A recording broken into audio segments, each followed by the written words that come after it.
Familiar ka sa farm to market roads? Yes, DPWH. yes, familiar po ako sa farm to market roads. So halimbawa, noong 2004, of farm to market roads.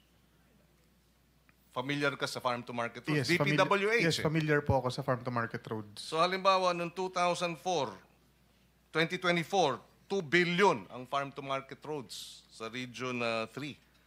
Meron ba kayong hinawakang mga farm to market roads apart from flood control projects? Meron po, Your Honor. So, doon din ba merong lagayan at bigayan? Meron po, Your Honor. Ayun na nga eh. So, 2025, this year, 4 billion ang farm to market roads. Tama? Magkano sa inyong district ang farm to market road noong 2025? Would you remember? Wala po akong hawak na record ngayon, Your Honor. Pasensya na po. Okay.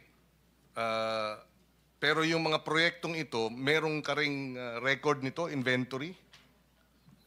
Meron po, Your Honor. So, paano ang sistema ng lagayan doon? Ganon din. May proponent? Yes po, Your Honor. Meron po lahat. Meron po obligasyon.